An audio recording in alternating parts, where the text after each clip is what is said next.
Graça e paz, irmãos, graça e paz, alunos do Discipulado Renovo, graça e paz, CEPAM, irmãos discípulos lá do Brasil, que estão também acompanhando conosco as aulas, graça e paz, bênçãos na vida de vocês, bem-vindos para mais uma aula. E hoje é importante, não é? Nós falarmos dessa disciplina que estamos desenvolvendo, a nossa fé objetiva, expandindo esse evangelho, comunicando esse evangelho.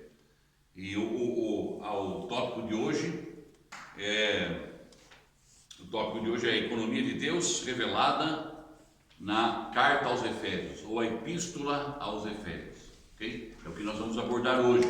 Já estamos no processo de trabalhar, chamados para promover a fé. Esse é o tema da nossa disciplina, de todo esse período de discipulado, mais um período, o terceiro período de discipulado. Já alcançamos o terceiro período, é uma bênção, uma vitória. Chamados para promover a fé. E essa fé que estamos desenvolvendo, essa fé que recebemos do Senhor, e o que abordamos ontem também no culto de manhã, sobre a graça de Cristo, está muito implícito aí no estudo de hoje. E nós vamos ver aí, na carta aos Efésios, como é importante essa abordagem. E a página, eu creio que é da página 10 até a 15, que vamos estudar hoje, ok? Aqui do livro, a página 10, da página 10 a 15, é o conteúdo do estudo de hoje, do discipulado de hoje. Amém, amados? Vamos lá então. Felipe, dá para iniciar a leitura? Vamos iniciar com o Felipe a leitura. Preste bem atenção, e você que está aí, atente. Nós vamos enviar o livro para vocês em PDF. Alguns não receberam ainda, mas pegue já os vídeos, os esboços, as abordagens das aulas, e depois você vai conseguir acompanhar também no livro. Mesmo que o livro não esteja na sua mão agora, tá bem? Você vai conseguir acompanhar, porque nós vamos enviar. Vamos lá, então, iniciar a leitura. Felipe, boa leitura.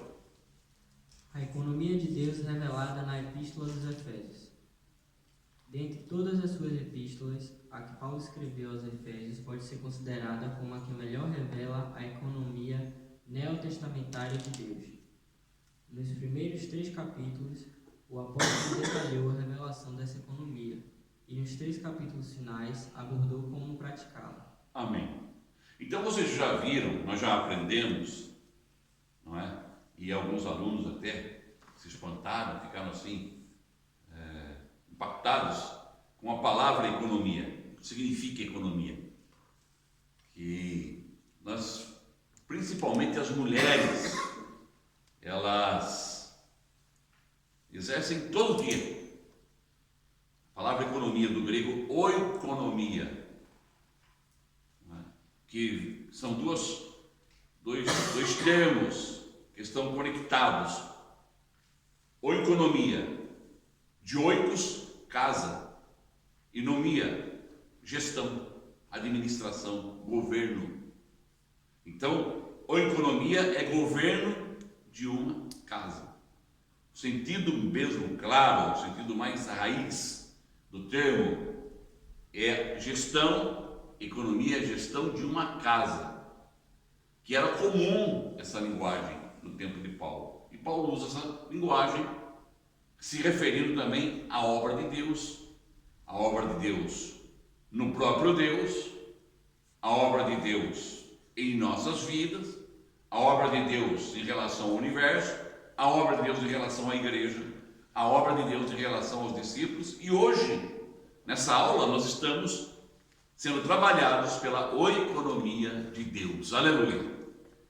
E a palavra-chave que Paulo usa nos 6 capítulos de Efésios, para mim, ok? Não está aqui no livro, mas para mim, a palavra-chave que Paulo usa no livro aos Efésios, o Felipe vai ler, está aqui no quadro. Qual é a palavra-chave? Lá em cima. Qual é a palavra-chave do livro de Efésios, os 6 capítulos de Efésios? Propósito eterno de Deus. Propósito eterno de Deus. Propósito eterno de Deus. Essa é a palavra-chave. Paulo está dizendo, ensinando, transmitindo, encarnando, declarando vividamente, realmente, que há um propósito em Deus. E esse propósito é eterno. Está aqui. Ok? E é que nós vamos abordar nessa noite. Sarinha, a voz está forte? Então a Sara vai ler o próximo tópico. Vamos continuar a leitura. O capítulo 1 de Efésios começa fazendo referência a toda sorte de bênção espiritual nas regiões celestiais. Essas bênçãos são de 3 aspectos: as bênçãos do Pai, as do Filho e as do Espírito Santo, e são o operar do próprio Deus triuno em nós, seus eleitos, a fim de formar um corpo de Cristo, a Igreja, de modo a que sejamos a plenitude de Deus, a expressão de todas as suas riquezas. Versículo 3 a 6, 7 ao 12, 13 a 14, 22 e 23. Então, sim, lendo aí em Efésios capítulo 1, lendo todo o capítulo 1 de Efésios, nós temos um esboço desse propósito eterno de Deus, esse plano de Deus. E é interessante que o capítulo 1 de Efésios, ele é dividido em 3 secções, em 3 tópicos, que incluem nos 3 tópicos as 3 pessoas da Trinidade, ou da Trindade: o Pai, o Filho e o Espírito Santo. Operando, trabalhando esse propósito eterno, ou seja, a Trindade ou a Triunidade trabalha esse propósito em nós, trabalha na igreja, trabalha no universo. Se nós abordarmos hoje tudo que você puder entender que os homens já alcançaram, seja no aspecto religioso, seja no aspecto científico, seja no aspecto filosófico, tecnológico, enfim, seja qual for o aspecto que os homens estão procurando, rebuscando, tentando respostas, tentando descobrir, Deus já o fez, Deus já está trabalhando isso. E continua trabalhando, porque Jesus declarou: meu Pai trabalha até hoje e eu também. Trabalha no quê? Deus não trabalha despropositadamente, Deus trabalha com propósitos. E nós também, como discípulos, estamos aqui, não estamos despropositadamente, ou seja, não estamos aqui sem sentido, sem alvo, sem foco, nós estamos aqui com propósito de crescer, de desenvolver, de estar útil para o Senhor. Eu já fiz discipulados antes. Essa semana eu vou estar na ordenação de um irmão que foi membro aqui da igreja e participou de nossos estudos. A Aline fazia parte das aulas, né, da Retos. Lembra disso, Aline? Tínhamos uma escola, nós tínhamos mais de 20 alunos e tínhamos, acho que era 2 vezes ou 3 vezes por semana. Acho que 2 vezes por semana que tínhamos aula. Terça e quinta, mais ou menos isso. Eu tenho aí toda a nota dos alunos, está tudo aí. Tenho tudo registrado aqui dos alunos. E eu vou separar o do Júlio para mostrar para ele que valeu a pena, ele aprendeu, ele passou um período conosco e vai ser ordenado ao ministério. Teve um tempo, um trabalhar de Deus, porque a nossa escola de discipulado, ela não tem o poder de ordenar nada. Quem ordena é o Senhor, mas ela tem a capacidade de nos preparar, dar as ferramentas, elucidar nosso coração, clarificar, fazer-nos entender o propósito eterno de Deus e que nós fazemos parte, aleluia, eu e vocês fazemos parte desse propósito eterno. Amém, amados? Isso é maravilhoso. Então, nós vamos abordar aqui, ponto 1. Vamos ler com a Sarinha. Propósito eterno e a fé objetiva. Propósito eterno e a fé objetiva. Lembra-se que nós falamos logo no início que o livro ele abordava dois aspectos, a fé subjetiva e a fé objetiva.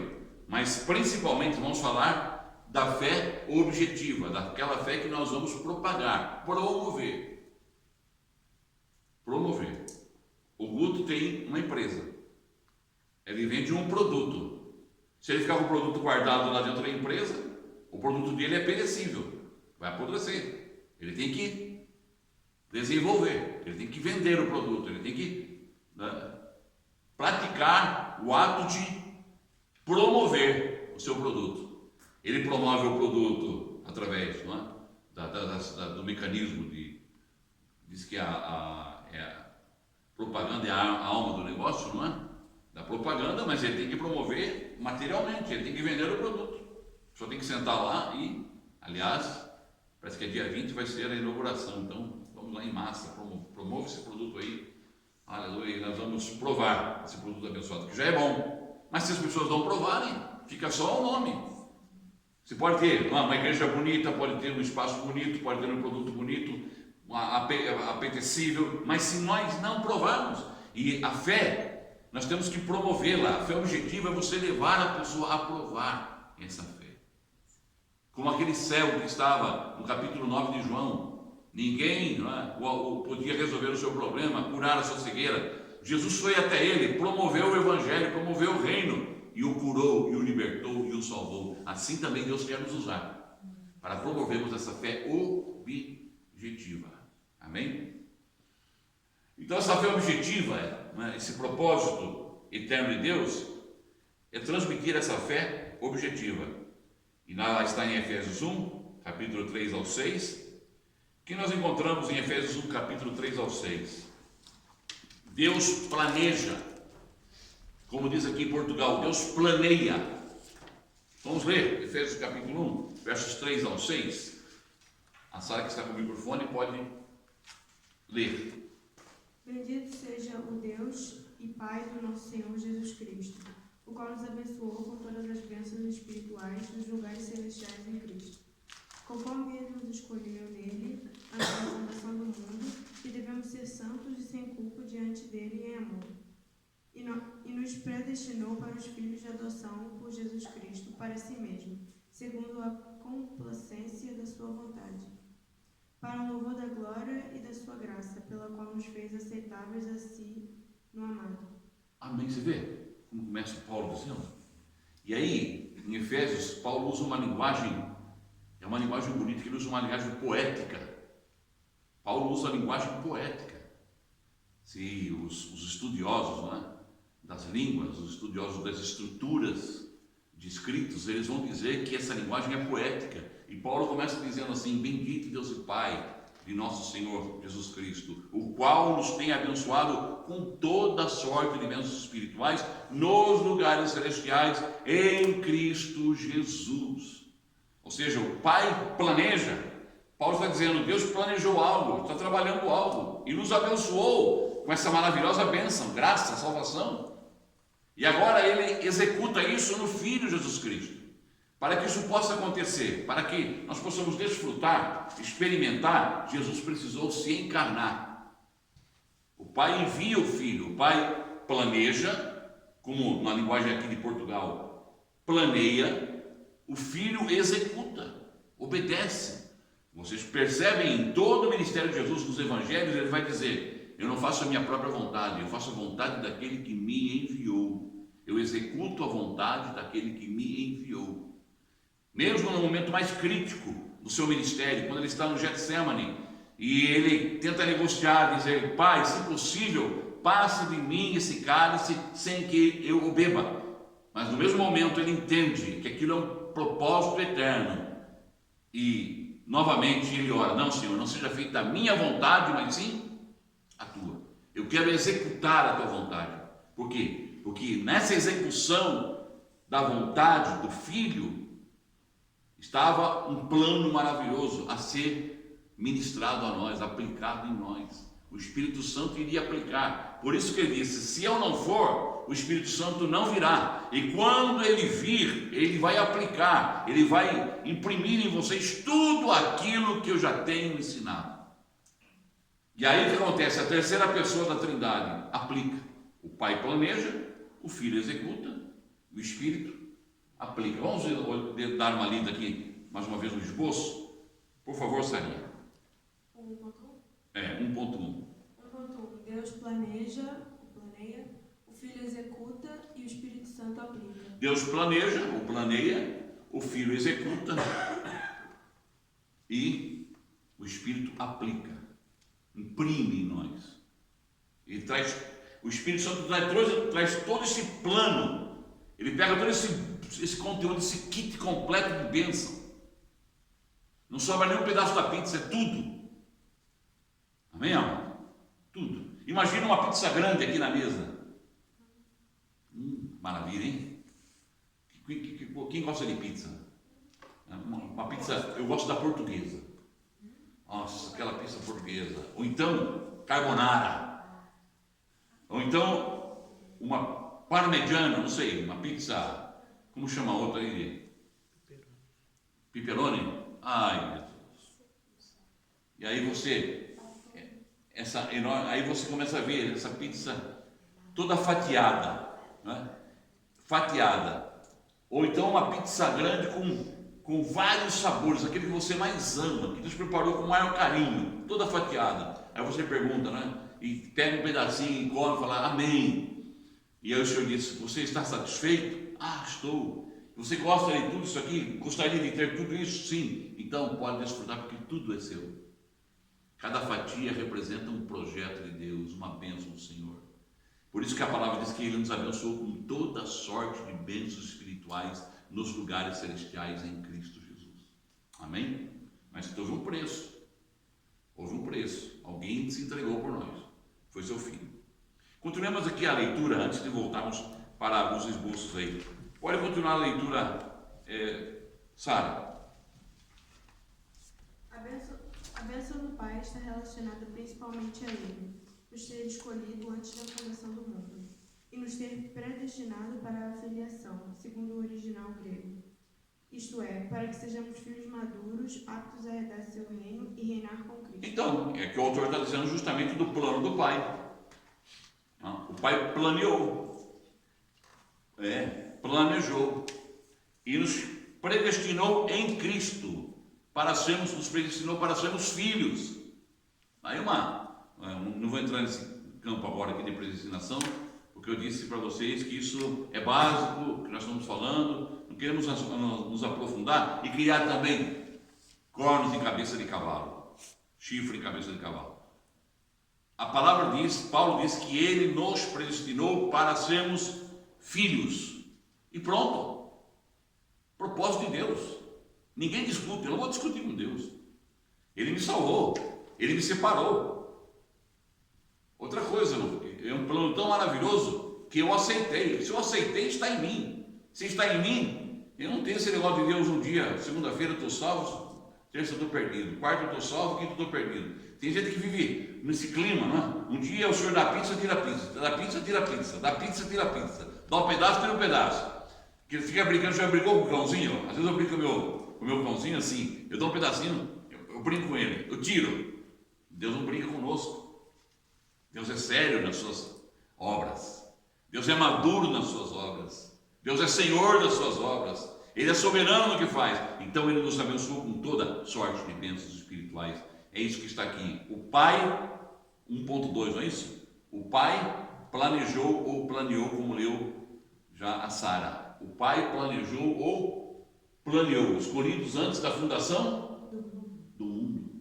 Fomos escolhidos. Continuamos a leitura. Para que isso se tornasse realidade, o Filho de Deus precisou nos redimir. Em Cristo, por meio de seu sangue, temos a remissão dos pecados. Isso se refere a sermos salvos pela graça. É a bênção do Filho que está encabeçando todas as coisas em si mesmo, isto é, está colocando tudo em ordem, sob sua autoridade e governo. Amém. Olha, veja bem, então agora o Filho executa. E é Ele que traz essa graça. É Ele que traz isso. Ontem nós lemos aqui, no sermão da manhã, um texto em João capítulo 9. E quem se lembra ontem do que o Senhor falou conosco? É muito importante. Se vocês não se lembram, vão à minha página no Facebook, lá tem a mensagem sobre a graça do Senhor. Quando Jesus diz assim, eu sou a luz do mundo. Quem anda em mim não andará nas trevas. Quem crê em mim não viverá em trevas, mas já tem a luz Pensou? Ele é a luz do mundo, Ele é a luz que ilumina, nos iluminou, nos alcançou aquele cego. E o maravilhoso é que aquele cego começou a enxergar com o olhar já de Jesus, com o olhar de discípulo. Quando Jesus nos cura, nos liberta, tira a nossa cegueira, Ele não quer mais que nós andemos com o nosso olhar natural. Agora Ele quer que nós andemos com o olhar dele, com o olhar do discípulo dele, com luz para as nações, em nome do Senhor, ainda que custe a nossa vida.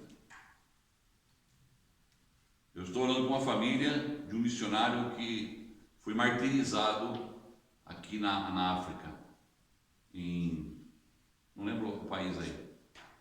Foi para lá, com chamado de Deus, sequestraram ele sozinho no carro, mataram ele e queimaram. Ou seja, foi martirizado, morto e ainda cremado. Pagou um preço, o chamado de Deus, mas com certeza levou a luz. Mas o que faz um homem se sujeitar a isso? Ir a um país, e talvez em guerra civil, eu não sei se ele foi confundido com político, ou se meteu alguma coisa, eu não sei. Eu sei que foi morto. Mas com certeza, essa morte física não impediu e não impede. Na realidade, manifesta a glória do Senhor. Porque tudo tem um preço. E nós vamos aprender isso. Que não é gratuito, não é barato. Não é graça com graxa. Não é graça barata. É graça com vida. E vida em Cristo Jesus. Amém?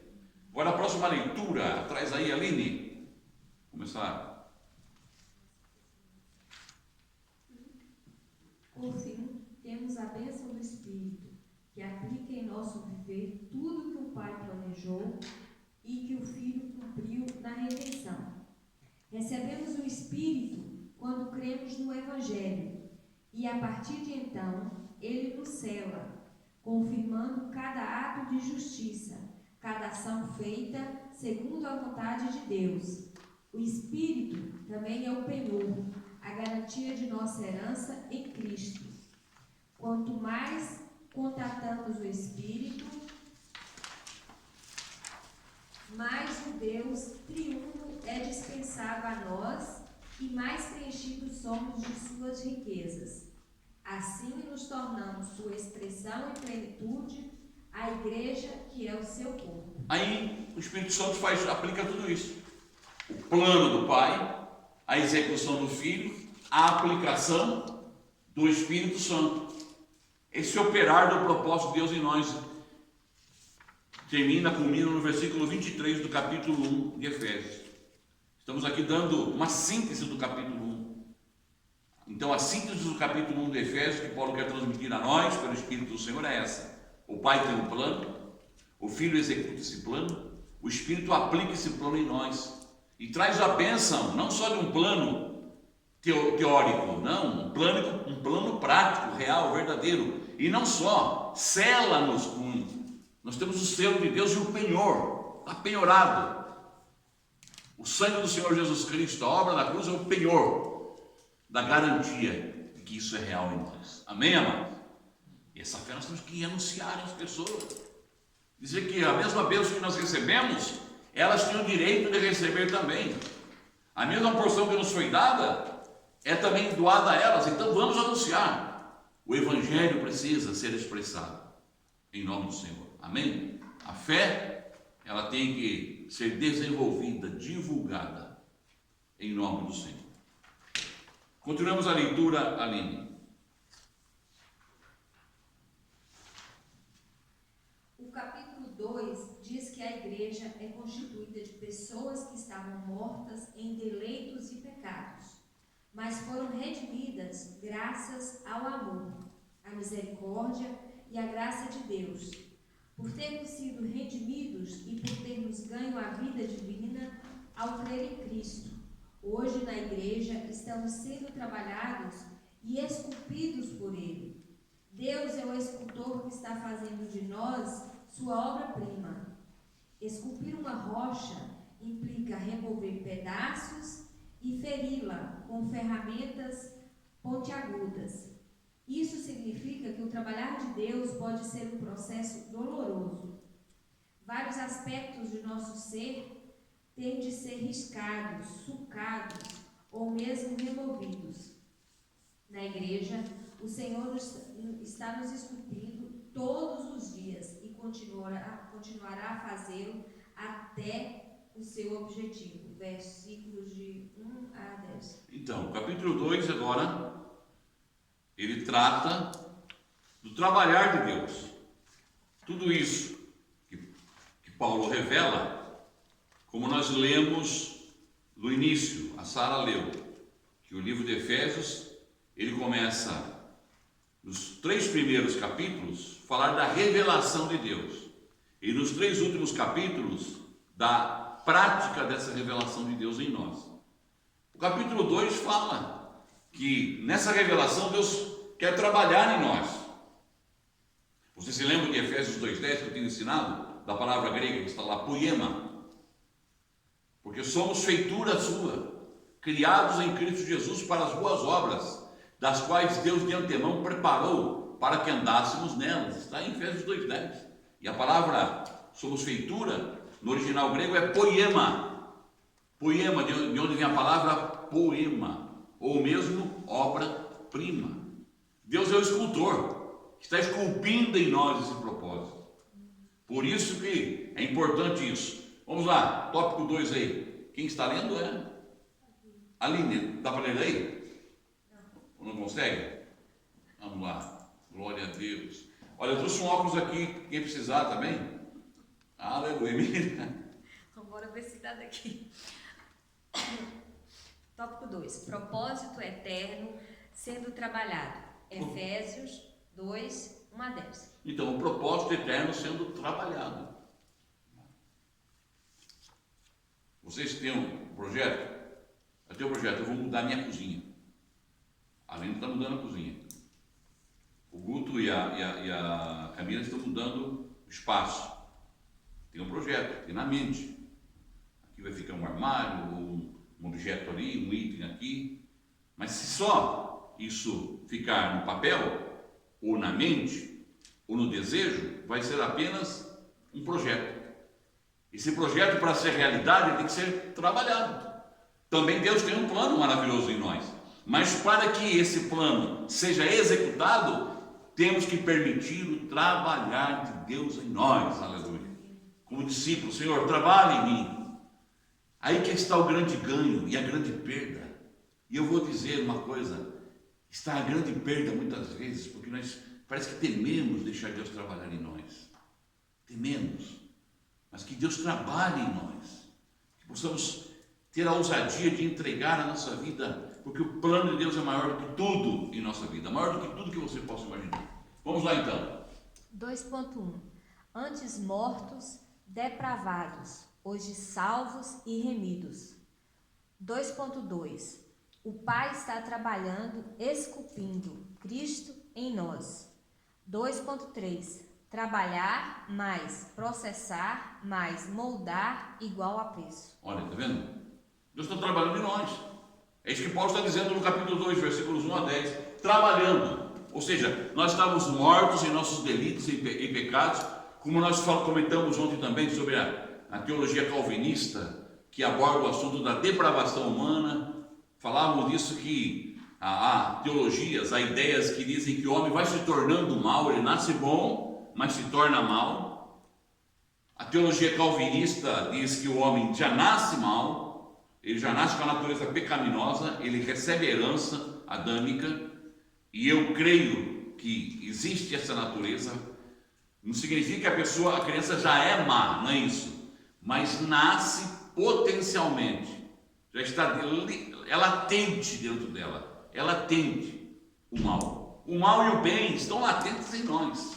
Aquele que nos estimular primeiro será o que vai ganhar o primeiro campo.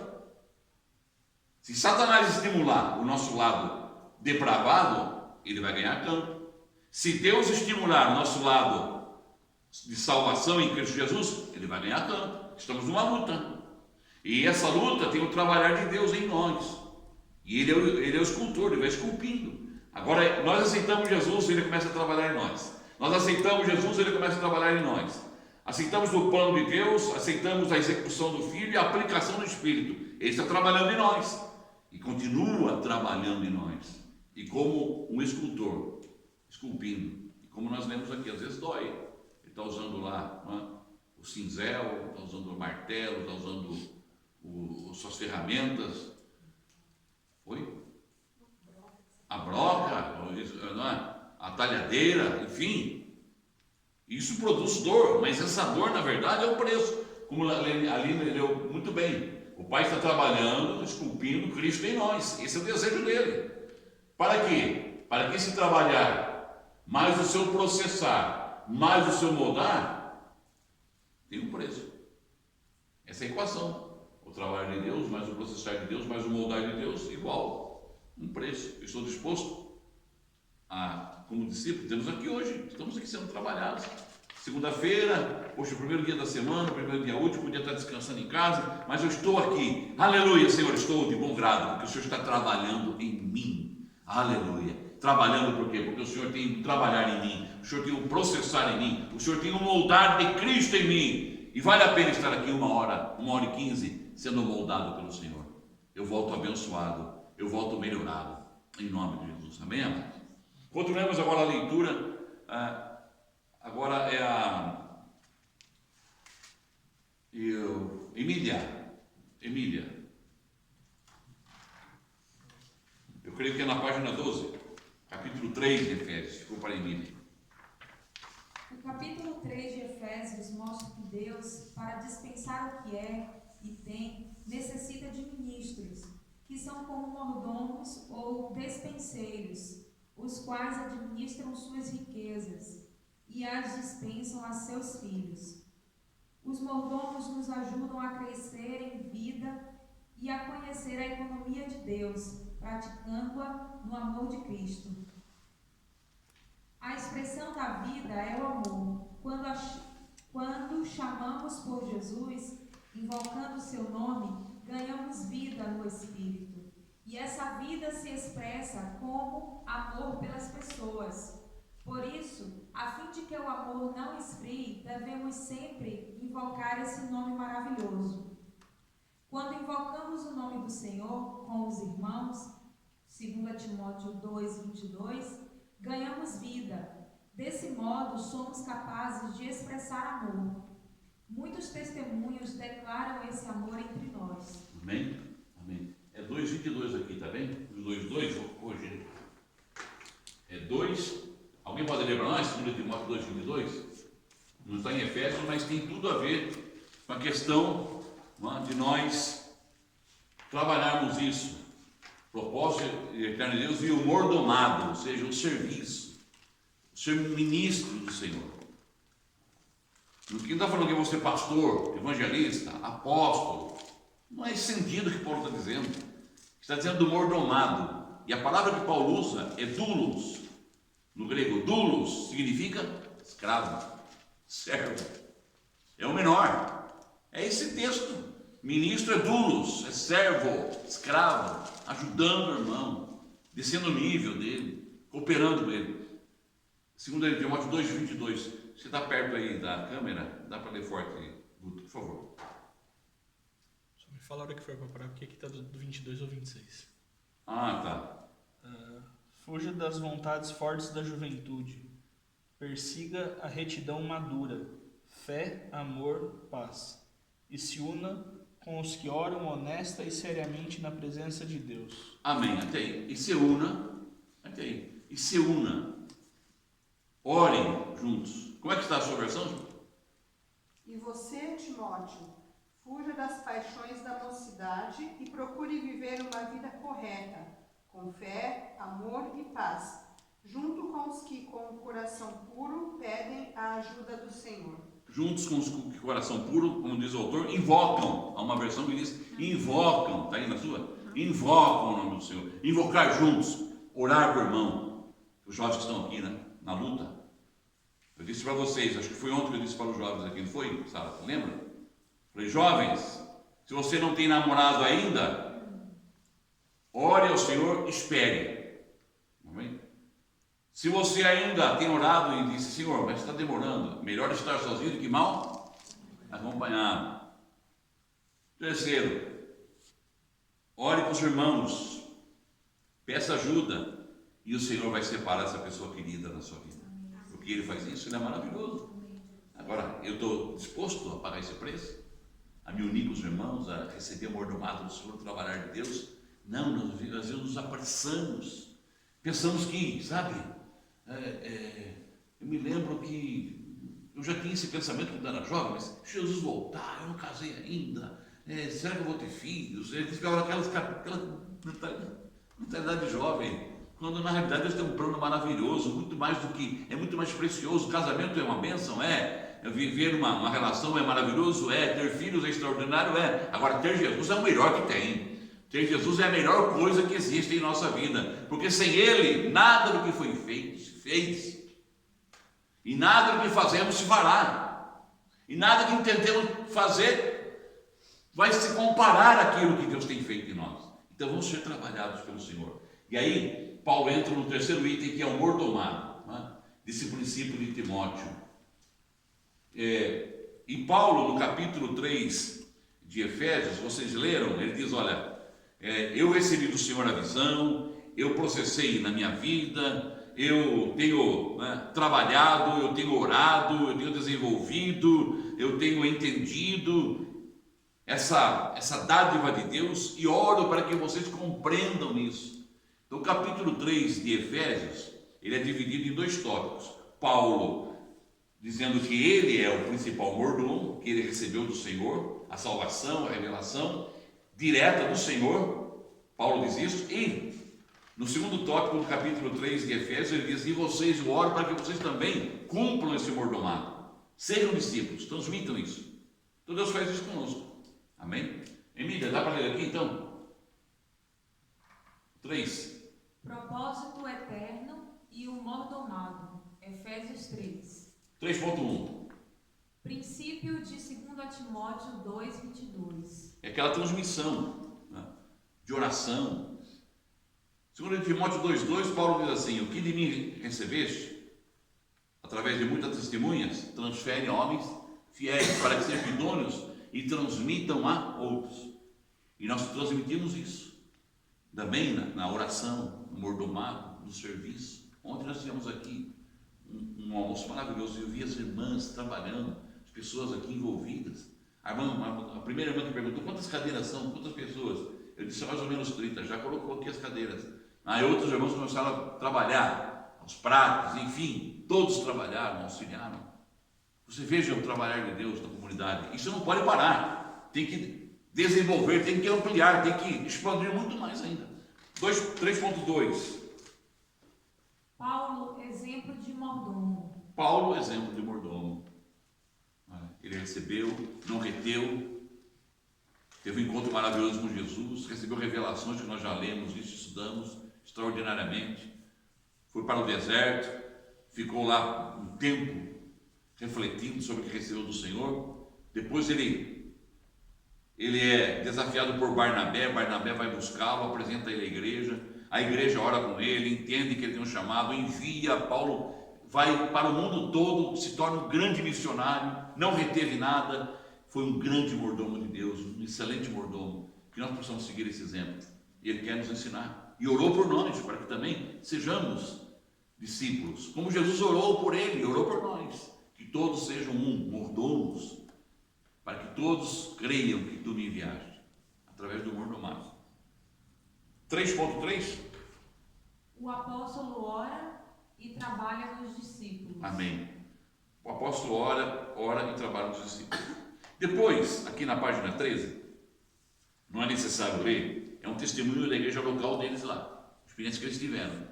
O autor aqui conta de um acidentado que, em frente à igreja, sofreu um acidente e, graças a Deus, os irmãos estavam em reunião e socorreram aquela pessoa, levaram até o hospital, invocaram o nome do Senhor, oraram por ele, invocaram significa oraram por ele, ele recebeu saúde e entendeu o evangelho e abriu a sua casa e a sua família se tornou uma célula, se tornou um evangelar, como nós estamos fazendo aqui com ciganos, se tornou um lugar onde o Evangelho está sendo propagado. Amém? Vamos continuar a leitura agora na página 14.